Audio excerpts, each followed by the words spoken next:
Cuando era pequeño, trataba de intimidar a mi papá. Él estaba en el sofá y yo me le acercaba y flexionaba los músculos como Superman y decía con la mayor seriedad posible, a los 4 o 5, «Soy de acero». Y él se reía y me golpeaba en el estómago y me dejaba sin aire. Yo me quedaba en el piso jadeando. Él me provocaba, venía hacia mí y repetía mis palabras. «¿Eres de acero? ¿Qué pasó?» «Pensé que eras de acero». Y si me ponía de pie y lo hacía de nuevo, él volvía a golpearme. Todas las veces que yo hiciera eso, él me golpeaba en el estómago y me dejaba sin aire. Lo que recuerdo es que me sentía muy frustrado porque él no se rendía. Recuerdo que me sentía un fracasado porque mi plan de intimidarlo no había funcionado. Sentía mucha impotencia.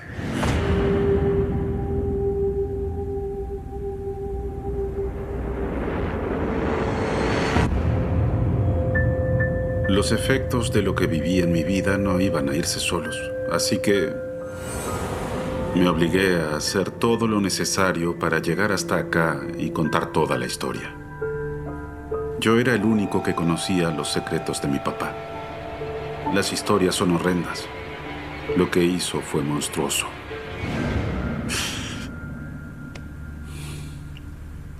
Es muy grave.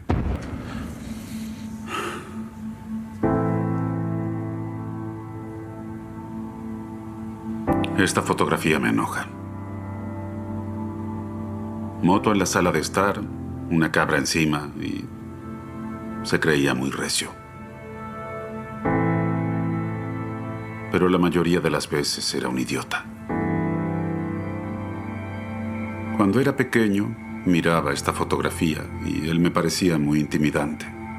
Era corpulento y aterrador y podía atacarme en cualquier momento. Ahora la miro y pienso, ya saben, qué idiota de m***. Y yo siempre esperaba que me quisiera y no me hiciera daño, pero él era un hombre muy violento. Yo siempre pensaba, bueno, ok, sí, hoy me golpeo, pero mañana será distinto. No podía ver el futuro, pero siempre tuve un optimismo ingenuo.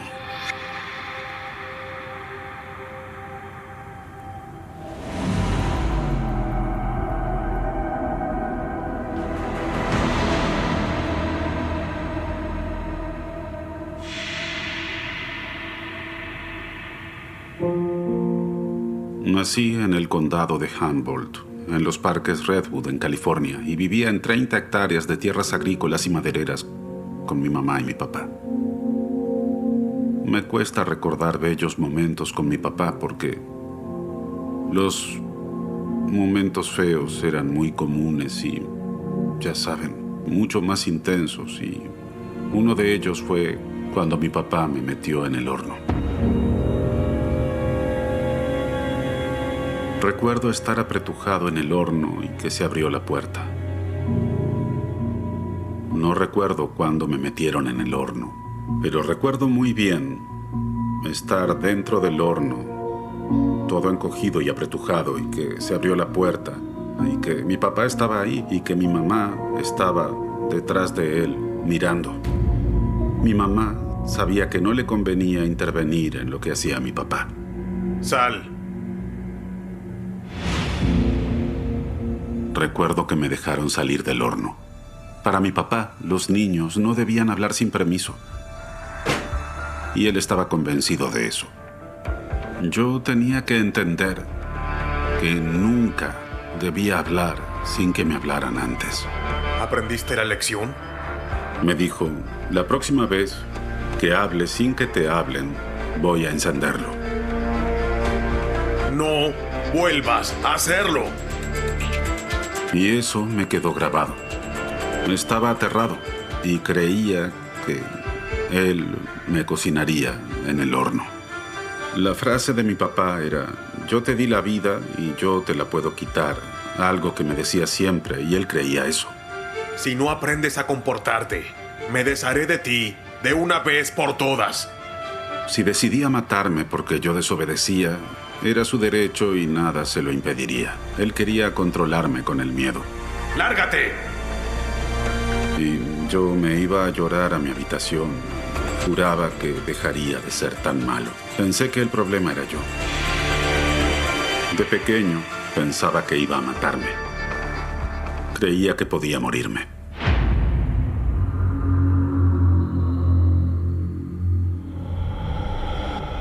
Mi papá leía mucho la Biblia y creía que si Dios no quería que hiciera algo, no se lo permitiría. Mi papá creía que había que golpear a las mujeres y que ese era su deber. Tengo recuerdos vagos e inquietantes de estar en mi habitación leyendo un libro. Y en esos recuerdos la oigo llorando. ¿Cuántas veces tengo que decírtelo? Lo siento. Oigo los golpes y ruidos muy fuertes. No volveré a hacerlo, lo prometo. Y yo quería proteger a mi mamá. ¿Por qué me obligas a hacer esto? Por favor, cariño, basta. Y una vez tomé un cuchillo y fui a enfrentar a mi papá y traté de intimidarlo con el cuchillo. Y fue peor.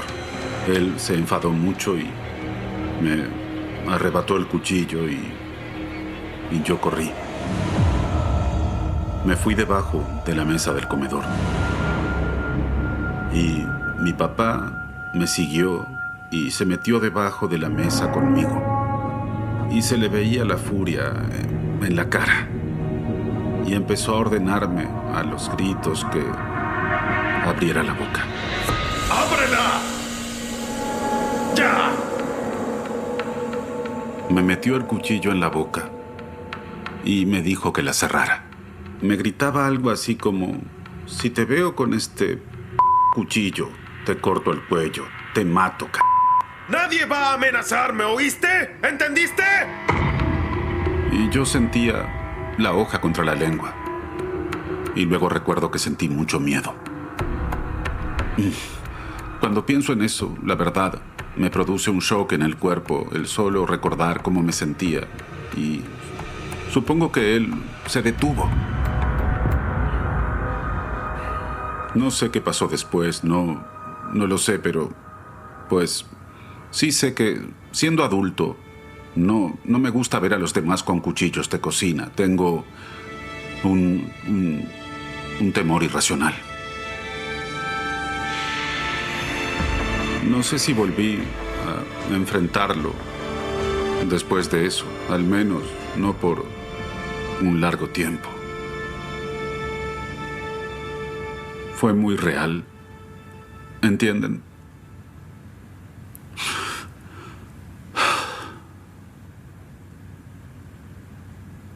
Durante años y años, después de eso, no volví a hacerle frente. Ni una vez.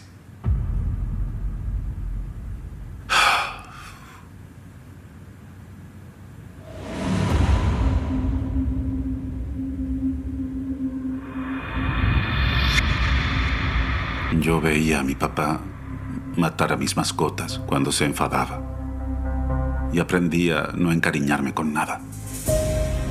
Si tenía un perro que robaba comida de la mesa o orinaba en la alfombra más de la cuenta, íbamos para afuera y él me hacía sujetarlo del collar y le disparaba en la cabeza. Se iba y me ordenaba enterrarlo. Y yo hice eso más veces de las que quiero recordar. Sí, nunca tuvimos un perro que viviera más de 2 o 3 años. No sé cómo asimilaba eso. No quería sentir un dolor así y aprendí a desconectarme por dentro. De niño pasaba mucho tiempo en mi habitación. Él había puesto un candado del lado de afuera. Y yo me sentaba y fantaseaba. Siempre soñaba despierto. En la pared opuesta, casi pegada a mi cama, había una puerta diminuta. Y yo contaba en la escuela que mi papá había instalado una puerta pequeña para mí.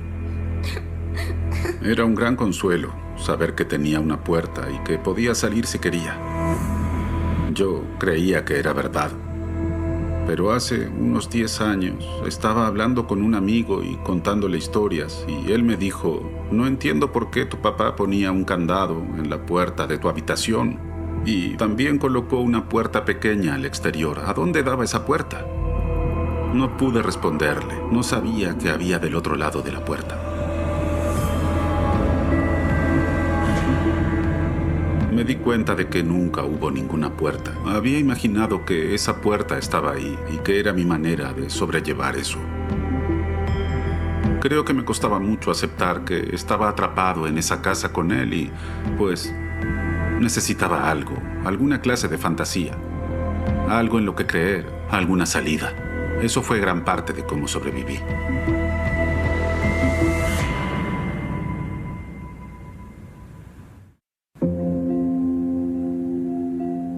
Toda mi vida, mi papá se dedicó a la pesca y tenía un barco. Mi mamá trabajaba con mi papá en el barco pesquero. Y cuando salían con el barco a pescar, ellos me dejaban con mis abuelos. Y un día, antes de almorzar, mis abuelos estaban en la cocina escuchando la radio y dieron la noticia de que el barco pesquero Feimel se había dado vuelta en la entrada al puerto y que la guardia costera había rescatado a una persona del barco, pero que se creía que había alguien más a bordo y no habían podido hallarlo. Voy a llamar para ver qué pasó. Cuando oí por la radio que habían rescatado a una persona del barco, desde luego esperaba que fuera mi mamá. Lo siguiente que recuerdo es ir caminando por un corredor de la guardia costera. El oficial abrió la puerta y sentado en una mesa pequeña estaba mi papá. Y me invadió la angustia. Por favor, mi mamá está muerta. Pero enseguida supe que debía mantener el control. Sabía que no podía mostrarle lo decepcionado que estaba por verlo a él con vida. Empezó a contarme su versión de lo que había pasado ese día.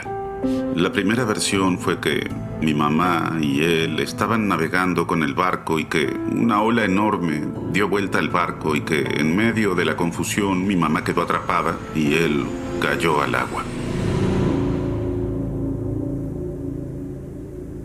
Y yo tenía 6 años, así que le creí. Era mi papá. Y yo le dije: vamos, papá, vayamos a casa. Y fuimos a casa. Volví a casa con mi papá y él no me abrazó ni me consoló. Nunca hablamos de ella, ni de que había muerto. Nunca hubo una investigación para ver si existió alguna negligencia y calificaron la muerte de mi mamá como ahogamiento accidental. Nunca se recuperó el barco y nunca hallaron su cuerpo. Y recuerdo que no dejaba de pensar en lo terrible de su muerte y de tener que quedarme con él cara a cara.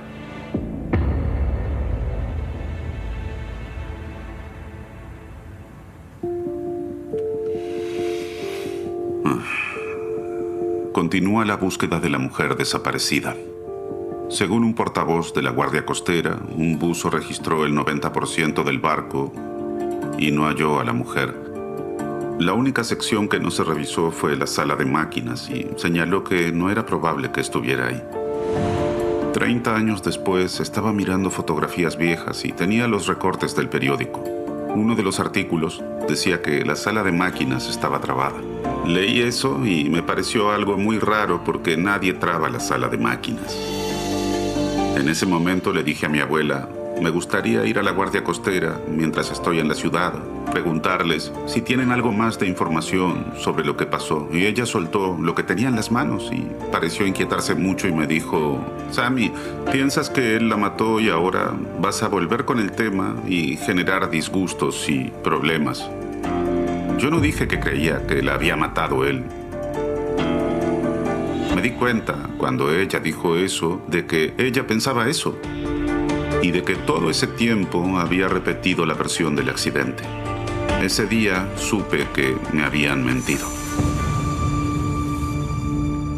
Pienso que mi papá mató a mi mamá porque él descubrió que ella había estado ahorrando dinero para irse.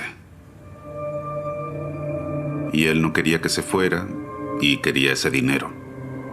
No habían pasado 6 meses y él ya se había comprado un barco nuevo con su dinero y le había puesto Claire Lewis por ella.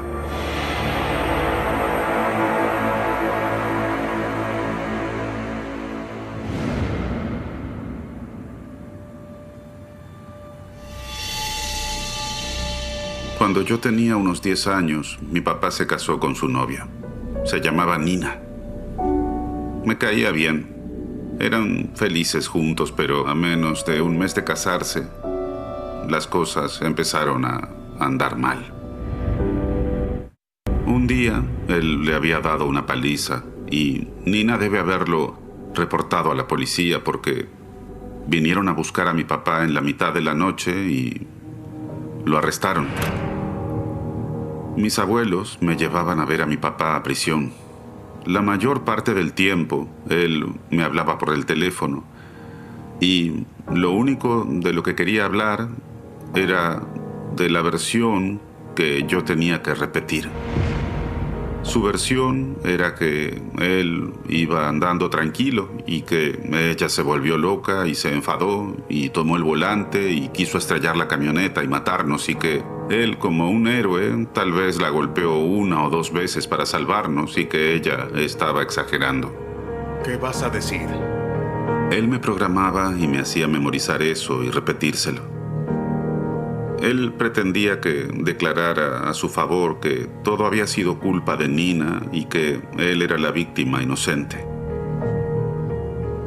Yo me sentía amenazado, no tenía otra opción, y lo absolvieron de los 6 cargos. Luego de que lo absolvieron, sintió que podía ser más audaz. Sé que iba por todas partes jactándose ante los demás de que podía salir impune de lo que quisiera y de que nadie podía detenerlo.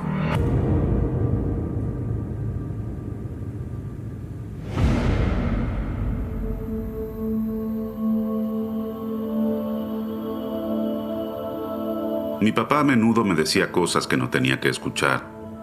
Tenía 15 años, me habían dado la licencia de conducir y lo lógico era que él me enseñara a manejar, pero en lugar de eso me daba otras lecciones.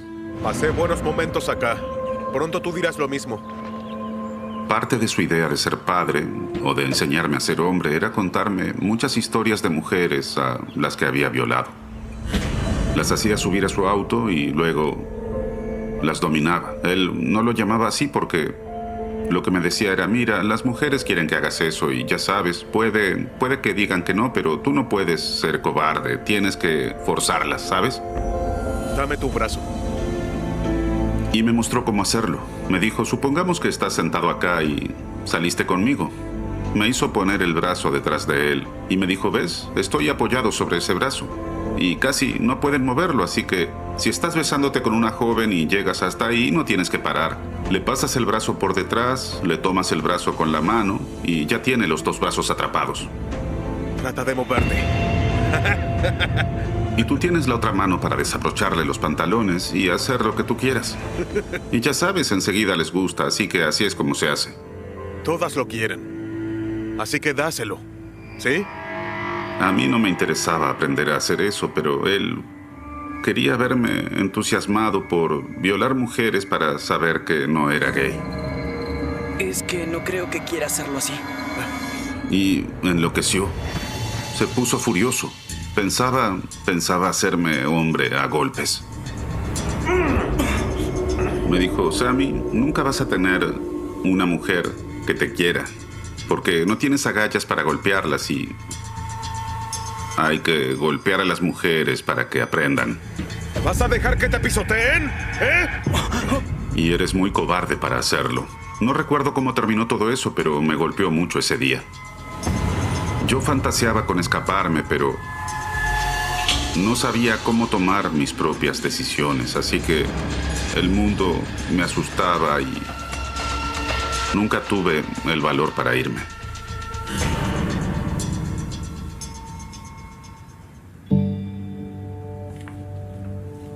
Oh. Estos somos mi papá y yo. Esta fotografía es en la casa de mi abuela porque ella siempre quería tomarnos fotografías y estamos sonriendo para la cámara. Parezco estar bien acá, pero sé que me golpeaba mucho.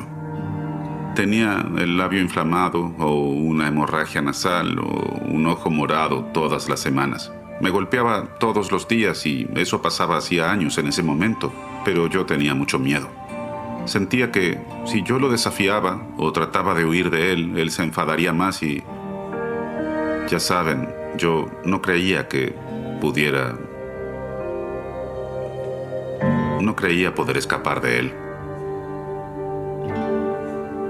Creo que esto fue justo antes de que pasara todo eso con Patty.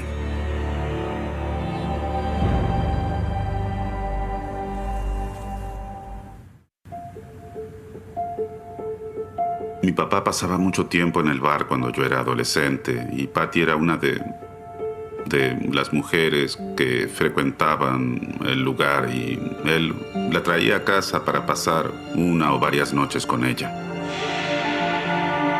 Me agradaba Patty, era buena. En una oportunidad yo estaba en mi habitación, pero oí que él estaba golpeándola. ¡Basta, por favor! Y ella gritaba del dolor. ¡Sam! Vino con ella y me mostró los hematomas que tenía. Tenía la cara azul y negra, los brazos también. Y me dijo, no puedo dejarla ir, porque si va a la policía, pues pueden volver a enjuiciarme y enviarme a prisión. ¿Qué diablos tengo que hacer? Déjame ir, por favor. ¡Cállate! Y ella juró, no iré a la policía. Y él dijo, pues ya saben, no pienso arriesgarme. Y no te creo nada. Así que te quedarás hasta que te cures. Y yo noté lo asustada que estaba. Mi papá dijo, pues tenemos que ir a ver el barco. ¿Qué vamos a hacer con ella? Él no podía dejarla sola en casa ni llevarla con nosotros. Piqué del árbol. No quería que él pensara que tenía que matarla, así que se me ocurrió el tronco como una opción.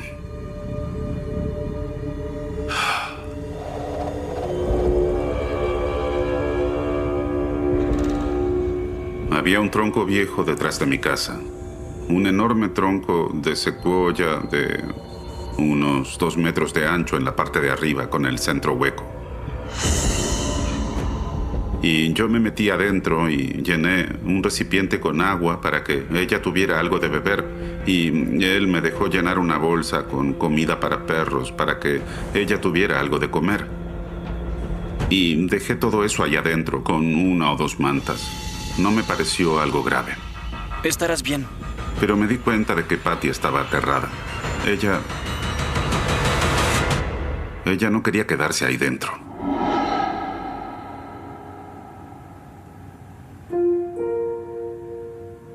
Cuando hablo de ese tronco de árbol, veo que a los demás les parece que es muy aterrador y alarmante que a mí se me ocurriera decir, pues dejémosla dentro del tronco, pero en ese momento a mí me pareció una buena solución. Mi papá la dejaría tranquila.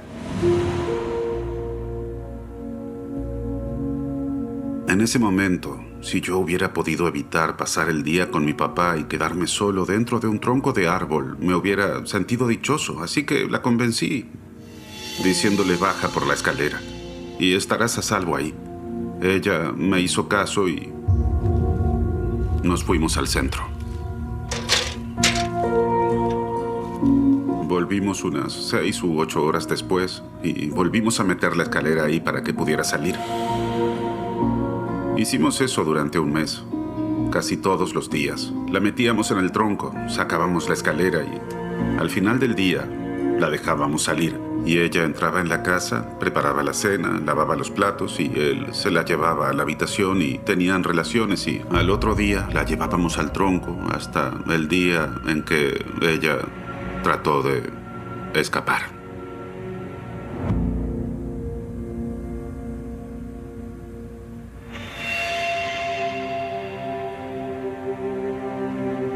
Un día mi papá quiso que me ocupara de unos quehaceres antes de dejar salir a Patty para cenar, así que saqué la basura de la cocina y oí algo en los arbustos que tenía atrás.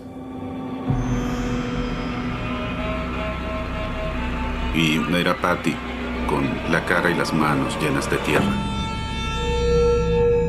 Había escapado haciendo un pozo. Cuando me vio, me dijo, por favor, déjame ir, por favor, déjame escapar. Y sentí mucha paranoia. Pensé, será una prueba. Y no sabía si mi papá estaba mirándome en ese momento para ver qué hacía. Me dije, si trato de ayudarla ahora, para él va a ser una verdadera traición y ya me amenazó muchas veces con matarme. Pero esta vez va a tener la justificación perfecta. Toda mi vida me arrepentí de esto, pero me pareció que lo más prudente para mí era llamar a mi papá. ¿Papá? Cuando hice eso, ella se angustió. Y cuando él salió, vi que estaba sorprendido. No tenía ni idea de que ella se había escapado. Me dije, oh, por favor, ni siquiera estaba mirando. Podría haber dicho, sí, vete. Corre hacia allá. Me sentí un tonto y muy avergonzado. Me dejé llevar por el miedo y el egoísmo. La defraudé a ella, me defraudé a mí mismo y él no la quiso en el tronco después de eso. Ve adentro. Los dos nos quedamos en casa, con ella encerrada adentro, durante los siguientes 4 o 5 días. Y luego él dijo, bueno, creo que se le fueron todos los hematomas y la llevamos al centro y la dejamos en el bar en el que se habían conocido. Patty nunca fue a la policía. Les contó a sus amigos del lugar lo que había pasado, pero no le creyeron. Les pareció una locura. Para mi papá, era la confirmación de que él podía hacer lo que se le diera la gana.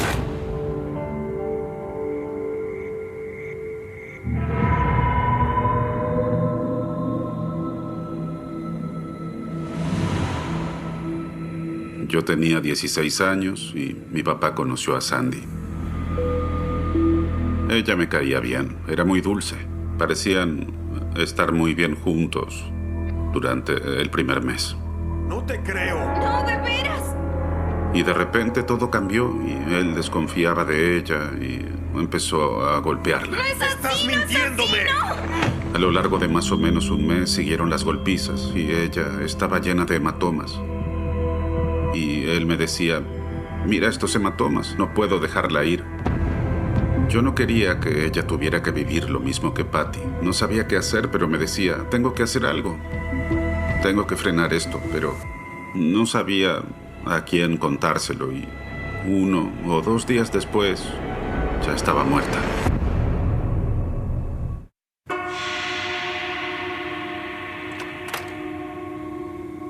Llegué a mi casa y mi papá tenía a Sandy sentada en una silla en el medio de la sala. Estaba esperándome. ¿Qué es lo que pasa? Mírala. Y me explicó que ella no iba a mejorarse. Ella no respondía y tenía gran parte de la piel de color verde. Y él, pues, dijo algo así como que no tenía más opciones y me pidió que fuera por el auto. Enseguida salgo. Sabía que iba a matarla y yo no quería ser parte de esto, pero pensé, si me paro acá frente a él y digo, no iré por el auto, puede que me mate a mí. Así que fui a buscar el auto y lo estacioné en marcha atrás y él salió con ella envuelta en una manta y me dijo que abriera el maletero. Y la metió ahí adentro. Luego lo cerró y me hizo ir a buscar algo de gasolina y dejarla en el asiento de atrás. Se dirigió hacia el bosque, a una zona apartada. No se me ocurría cómo salir de eso. Me sentía derrotado. Y yo me sentía muy mal y en verdad no sabía cómo frenarlo. Él la sacó del maletero y tomó una enorme herramienta que era parte de un mortero y me dijo, date vuelta. Así que me di vuelta para no ver y oí un ruido sordo y oí que ella exhaló y gimió. La mató ahí mismo. La llevó hasta el bosque y la dejó en una zanja. Teníamos varios neumáticos usados y él los colocó sobre ella y luego les echó gasolina y después le prendió fuego. ¡Qué horror increíble! Me escucho a mí mismo contar todo eso y no puedo creer lo que pasó. Estuve ahí mismo, pero es una... Me siento sucio, siento mucho asco cuando pienso en eso y me digo, claro, tendría que haber hecho algo. ¿Por qué no hice nada? Y ya saben, ¿por qué no lo frené?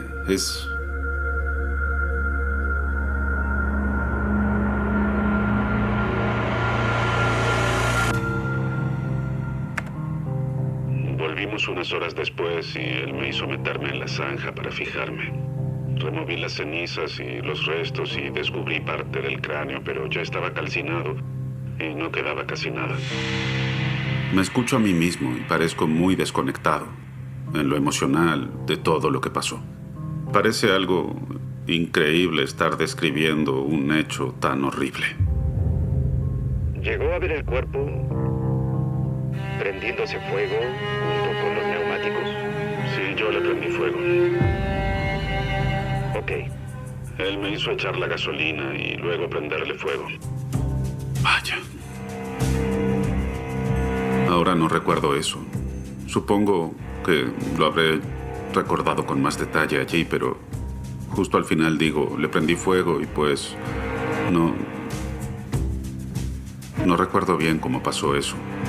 Pero supongo o me imagino que en ese momento trataba de ser lo más objetivo posible y lo más sincero que pude, así que debe haber pasado eso. Yo debo haber arrojado algo allí encendido para prenderle fuego y no lo recuerdo.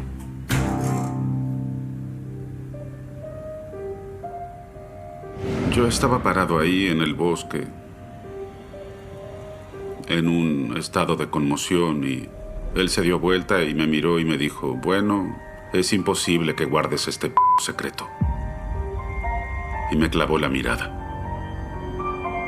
Él estaba seguro de que no podía confiar en mí y en ese momento, ese día, mientras nos alejábamos del cuerpo en llamas de Sandy, sentí que era imposible que él me dejara con vida.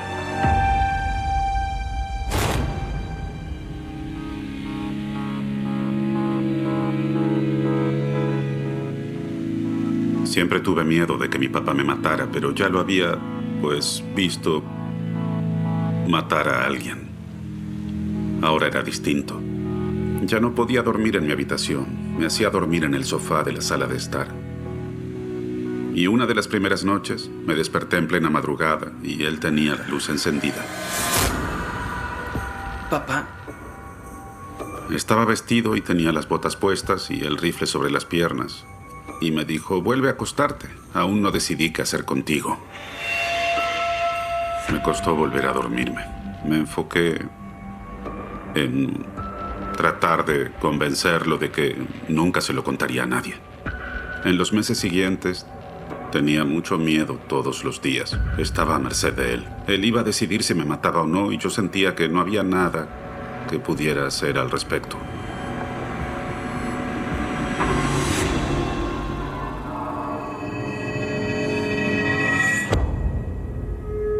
Y cerca de un año después de matar a Sandy, íbamos en la camioneta y me dijo que había decidido matarme. Me dijo, voy a llevarte al barco y luego voy a matarte. Y sentí una voz en mi interior que me gritaba, corre, corre. Pero, ¿y si me tropezaba?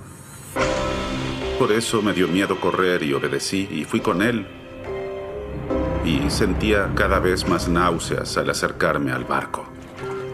Me subí al barco y él abrió la puerta del camarote y me hizo entrar a mí primero. Y él tenía un cuchillo en la mano. El corazón me latía fuerte, sudaba mucho. Me describió todo lo que pensaba hacer. Iba a averiguar con quién estaba hablando y cuando supiera la verdad iba a matarme. ¡Dime con quién hablaste! Empezó a interrogarme y no dejaba de golpearme en la cabeza cuando no le gustaban mis respuestas. Todo eso se extendió unas 6 horas en el interior del barco y ya me costaba estar de pie. Sentía que iba a morir. Y en ese momento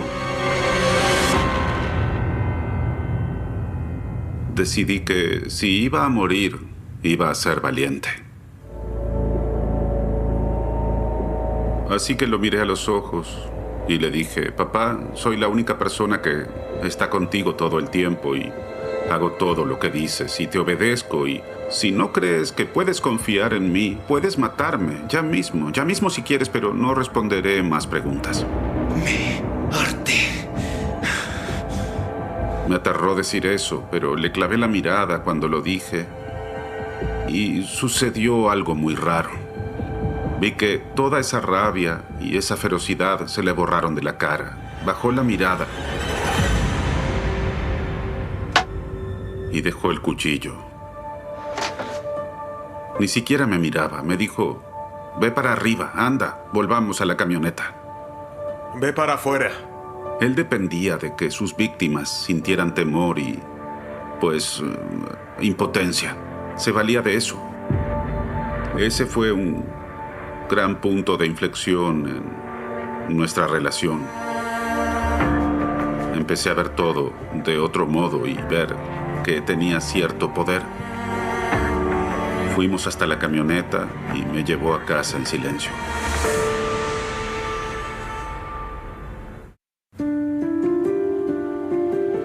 Terminé viviendo con él hasta los 23 años y no fue hasta que estaba a punto de casarme que finalmente me mudé. Me mudé al otro lado del país y formé una familia y me sentía muy libre. No pensaba que la vida podía ser tan bella. Era una sensación hermosa.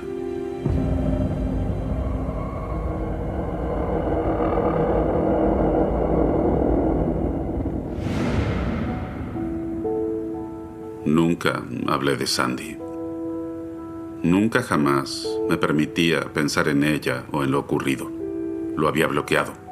Pero en el año 2000, cuando tenía 29, empecé a tener sueños y a ver su cara.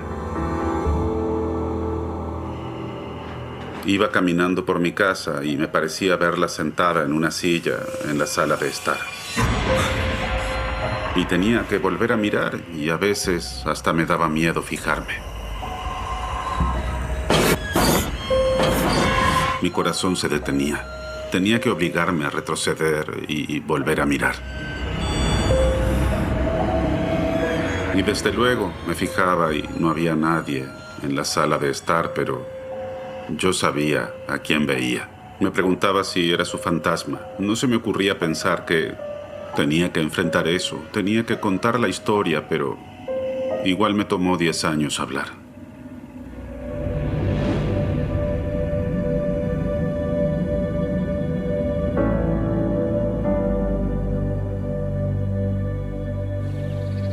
Era marzo de 2006. Mi abuela me llamó para decirme que mi papá había muerto. Tenía una afección pulmonar y sufrió varias apoplejías. Enseguida me invadió una gran tristeza y pesar, y no llegaba a entender por qué. Siempre me dije, oh, lo odio, y cuanto antes muera, mejor. Pero en ese momento sentí que su pérdida me dolía mucho. Ya era tarde para poder llegar a ganarme su amor. Hablé en su funeral y no fingí que fuera un hombre honrado, pero tampoco lo condené del todo y nunca olvidaré que luego de mis palabras se me acercó una ancianita y luego me sonrió y me dijo: casi parece que hubieras hablado de otra persona, y me guiñó el ojo así. Entonces vi que sabía la clase de hombre que había sido mi papá y empecé a entender que no hacía falta guardar esos secretos, quizás, y eso fue lo que me llevó a contar todo.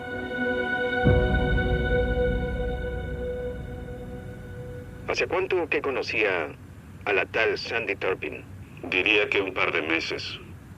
¿Y sabe cuándo él la asesinó? Tras varios años de mucho sufrimiento y mucho esfuerzo, empecé a darme cuenta de que quería, pues, contar lo que había pasado. Llamé a la policía de Humboldt ese día y les dije quién era y de lo que quería hablar. Él la llevó al auto y me hizo abrir el maletero y la tenía envuelta en una manta. En un mapa le indiqué a la policía dónde hallar el tronco en el que había estado cautiva Patty y marqué con un círculo donde creía que estaba el cuerpo de Sandy. Me consideraban un posible sospechoso, pero recibieron una avalancha de llamadas de gente que había conocido a mi papá y me conocía a mí, y sin excepción, todas las personas que llamaron sabían que mi papá era una especie de monstruo. ¿Sabe qué? Esta no es la primera vez que surge su nombre en un caso de homicidio. Cualquiera que lleve un tiempo acá conoce el historial de su papá. Aún me arrepiento por no haber salido a hablar antes.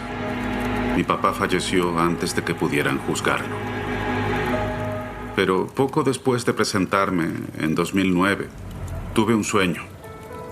Estaba en mi casa con mi papá y Sandy. La tomaba del brazo y empezaba a llevarla hacia la puerta principal. Y mi papá se oponía y yo le decía que se callara. Y abría la puerta y pues la hacía salir y la acompañaba hasta la calle y le decía: vete de acá. Y luego me despertaba. Nunca había podido ayudar a Sandy en la vida real, pero sentí realmente que pude ayudarla en ese sueño y pude liberarla, y fue entonces que sentí que me liberé a mí mismo también.